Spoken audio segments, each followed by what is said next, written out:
भगवान श्री राम लला का सुंदर चित्र और आदरणीय दादा का अभिनंदन।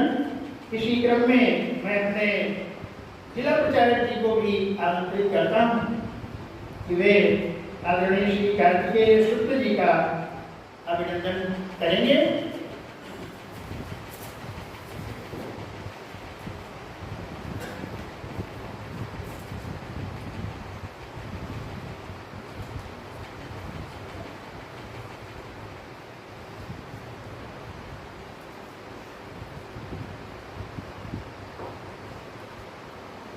आप सबकी कर्तव्य ध्वनि से आपकी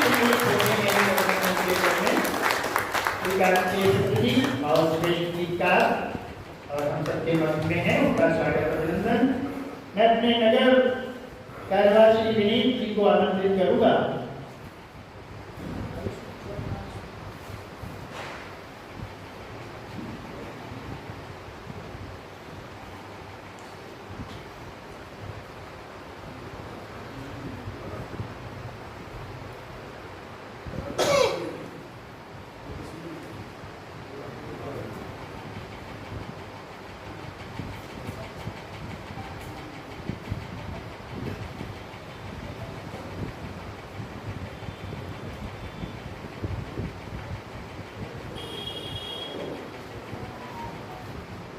मैं निवेदन आपका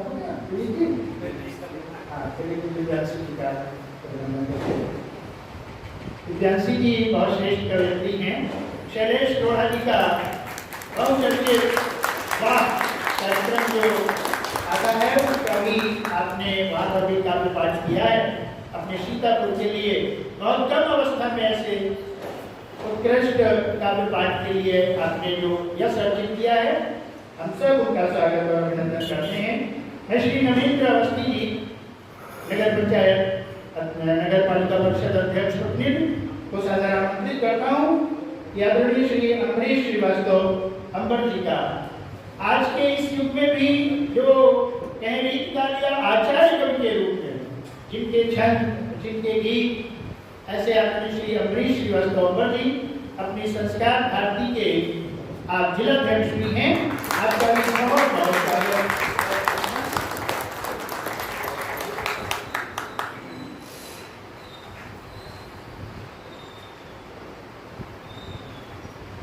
श्री विकास हिंदू जी राष्ट्रीय शिवसेना के अध्यक्ष हैं आप, और आपके द्वारा श्री ज्ञान प्रकाश आकुल जी लखीमपुर से हम सबके मध्य हैं। आपका बहुत बहुत स्वागत और अभिनंदन।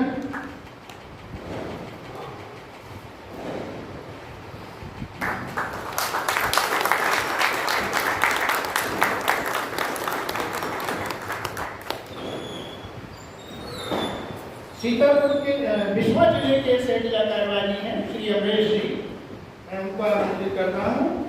श्री अभिनव मुकुंद जी का स्वागत अभिनंदन करें।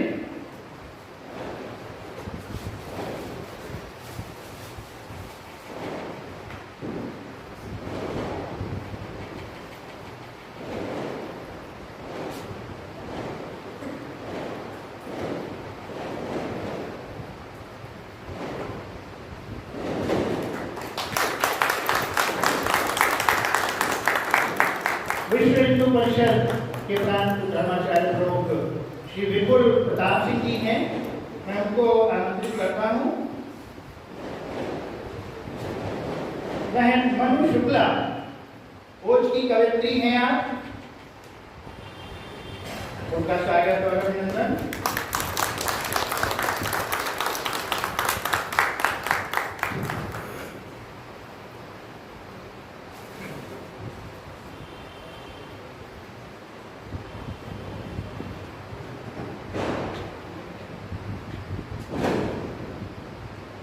श्री कमलेश पांडे जी हम सबके मध्य हैं और अच्छे से सुनते हैं कवि सम्मेलनों को और साहित्य प्रेमी हैं। हिंदी सभा में तो निरंतर आपकी उपस्थिति रहती है और कोई भी सीतापुर का मैं सामाजिक सांस्कृतिक साहित्यिक आयोजन में देखता हूँ तो श्री कमलेश जी की हम सबके मध्य में अवश्य उपस्थिति होती है।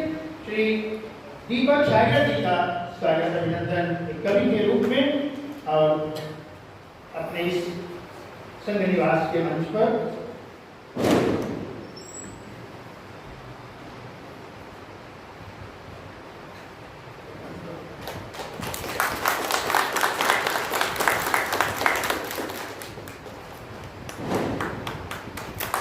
श्री सचिन जी जिला पंचायत प्रमुख,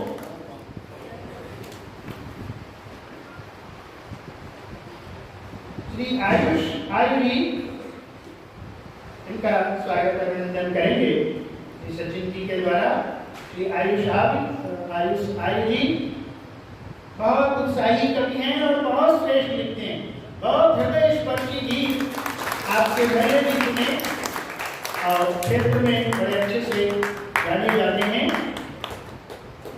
अपने बीच में जो भी बंधु यहाँ पर उपस्थित हैं, चाहे वो श्री राम जी वैश्य हो, चाहे हमारे बनवारी लाल जी हो, चाहे श्री शैलेश वैश्य हो, सभी इस योग्य हैं कि सबका मंच पर स्वयं सम्मान हो और उनका परिचय विशेष रूप से हो। आज का यह कवि सम्मेलन कवियों के लिए हम सब का यह सीधा समर्पण है उनके सम्मान का। अपने बीच में अकबरगंज जी भी एरिया से हैं, मैं नाम तो नहीं कर रहा हूँ, आप भी बहुत काव्य प्रेमी हैं, से आप सभी का स्वागत अभिनंदन। और मैं चाहता हूँ कि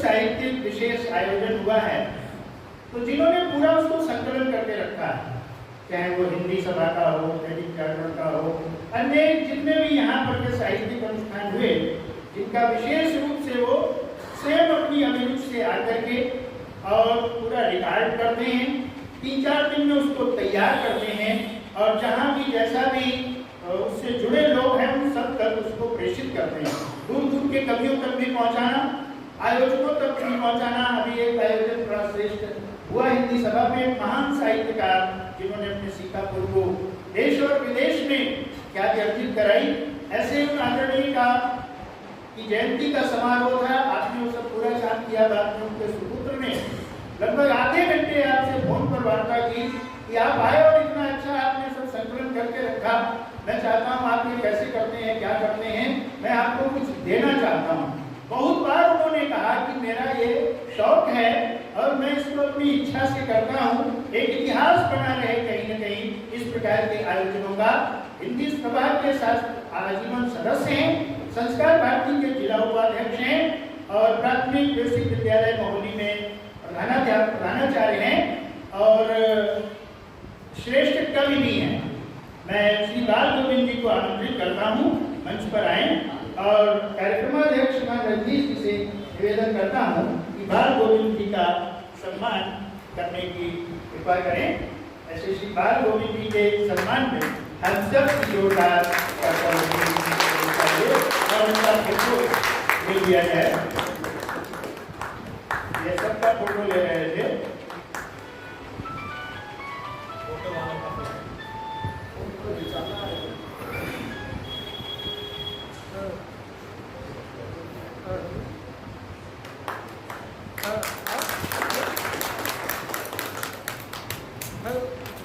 रोली चंदन कुमकुम टीका या भूषण का हार मिले, कंचन कलित कलेवर में शब्दमयी आभार मिले, यह सब साधन अभिनंदन के इनका कोई मोल नहीं, धन्य धरा पर जीवन उसका जिसे तुम्हारा प्यार मिले, धन्य धरा पर जीवन उसका जिसे तुम्हारा प्यार मिले। मैं बहुत बहुत आदर के साथ एक बार पुनः अपने आदरणीय विभाग प्रचारक जी को मंच पर आमंत्रित करता हूँ और उनसे निवेदन करता हूँ हम सबको अपना आशीष और 2 शब्द कहने की मंच से कृपा करेंगे और तत्पश्चात वाणी वंदना के साथ इस कवि सम्मेलन का शुभारंभ होगा। बहुत बहुत आदर के साथ श्रीमान अभिषेक जी मंच पर सादर आमंत्रित हैं, 2 शब्द हम सबको आशीष प्रदान करें।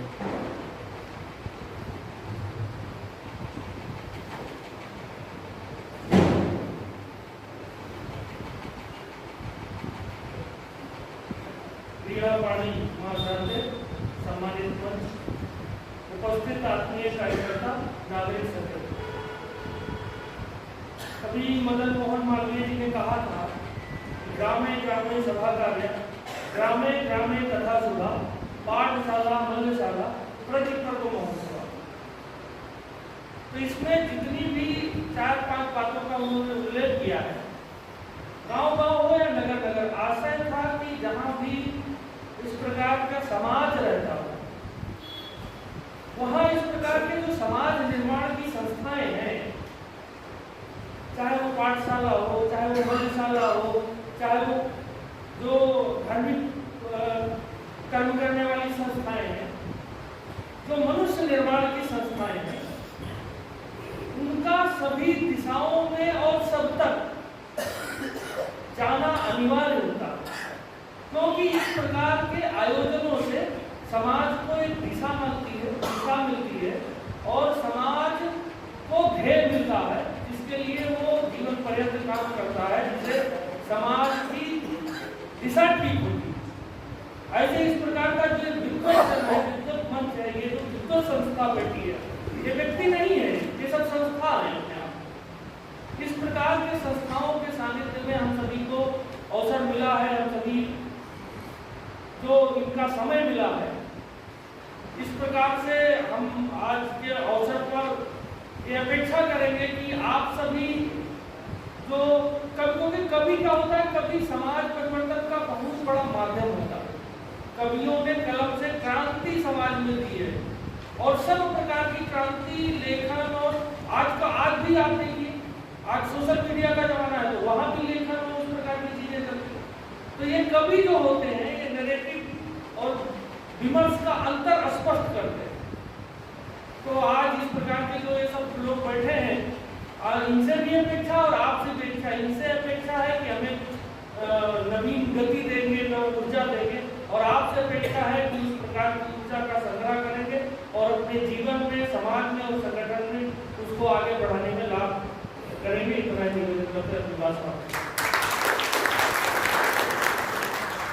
बहुत बहुत धन्यवाद भाई साहब को। आपने एक परंपरा, दूसरा हो गया तो कहा जा सकता है कि परंपरा प्रारंभ है, और साहित्यिक अनुष्ठान का ये शुभ आयोजन आपके मार्गदर्शन में, आपकी उपस्थिति में श्री नवीन जी भाई साहब, हमारे माननीय संचालक जी मछेटा, अन्य सभी बंधुओं का ये उपस्थिति का एक स्नेह मिलन का ऐसा शुभ अवसर है। ये ऐसी दीपावली है जिसको शायद 500 वर्षों तक प्रतीक्षा की गई होगी। 14 वर्षों तक अयोध्या वासियों ने भगवान राम के आगमन की प्रतीक्षा की थी, कब लौट करके आएंगे। बड़ा कैकेयी ने सोच समझ करके 14 वर्ष कहा था। उस समय कहते हैं परंपरा, जैसे कभी कभी परंपरा होती है कि अभी जैसे कोई अभिवक्ता हो तो उसके ध्यान में आएगा, कोई इतने वर्षों तक किसी जमीन पर उसका नियंत्रण रहता है, तो फिर उसके बाद वो जमीन, वो भूमि उसी की हो जाती है। ऐसे ही कहा होगा कभी उस समय, उस कालखंड में, कि 14 वर्ष तक अगर कोई निरंतर वहां शासन करेगा अयोध्या में, तो फिर वह राजपाट उसी का हमेशा के लिए माना जाएगा। और इसलिए भगवान श्री राम को 14 वर्ष का वनवास दिया था। लेकिन भरत जैसे सुख, जब रामायण बन जाती है, जिनको राम स्वयं कहते हैं कि भरत जैसा दूसरा धर्मधुरी ऐसा संसार में और कोई नहीं, उन्होंने इस रविवंश में जन्म लेकर के इस रविवंश को धन्य कर दिया है। ये भरत के लिए राम कहते हैं। और गोस्वामी जी के तो राम इष्ट हैं, तो वो कहीं पर एक पंक्ति इतना सब भरत का वर्णन करने के बाद लिख देते हैं, राम बंधु वश कस न हुई, कि राम के ये भाई हैं तो ऐसे भला क्यों नहीं होंगे। तभी राम को वाल्मीकि जी कहते हैं कि जैसे धर्म की परिभाषा है, धर्म का शब्दार्थ नहीं है, धर्म को कोई शब्दों में बांध नहीं सकता, लेकिन मनु महाराज ने धर्म के 10 लक्षण बता करके धर्म को बांधने का प्रयास किया। तुलसीदास जी ने एक चौपाई लिख करके, परहित सरिस धर्म नहीं भाई, तो भगवान वेद व्यास जी परेशान जो दूसरे को दुख दे और वैसा कार्य नहीं करना चाहिए, ऐसा करके धर्म को एक श्लोक में मान लिया। लेकिन भगवान श्री राम का नाम लेकर के वाल्मीकि जी ने स्पष्ट कह दिया कि रामो विग्रहवान धर्म, कि राम साक्षात धर्म का स्वरूप है। अगर संपूर्ण धर्म को कहीं देखना है तो भगवान श्री राम में ही देखा जा सकता है, कहीं अन्यत्र जाने को, विस्तार में घूमने को आवश्यकता नहीं। ऐसे ही आप दीपावली, उस समय तो 14 वर्ष का वनवास, लेकिन इस संसार के लोगों ने, जो रामायण के बाद के लोग थे, उन्होंने 500 वर्षों का वनवास भगवान श्री राम को अपने ही महल से बाहर कर दिया। और यह ऐसी दीपावली आई कि जिसमें आज 500 वर्षों के बाद पहला अवसर, ये हम आपका सौभाग्य है कि हम उस दीपावली को मना रहे हैं। और कल और परसों जिसने अयोध्या के वो देश दृश्य देखे होंगे, चाहे इस देश में रहता हो, चाहे दुनिया के किसी स्थान पर रहता हो, वो गर्व से वो भगवान श्री राम के उस वैभव को ध्यान में रख करके और उस मर्यादापूर्ण जीवन को अपने जीवन में उतारने का प्रयास अवश्य करेगा। इस विशेष अवसर की आप सबको बधाई के साथ मैं इस कवि सम्मेलन का शुभारंभ करता हूँ। आपने संचालन का दायित्व लिया है, संचालन का दायित्व आपके आशीष से ही पूर्ण होगा। माँ वाणी की कृपा होगी तो ये कार्यक्रम अनेक ऊंचाइयों को, अनेक कीर्तिमानों को स्थापित करेगा। और इस कवि सम्मेलन का शुभारंभ हो मैं बहुत आदर के साथ आदरणीय दिव्यांशी जी को आमंत्रित करता हूँ।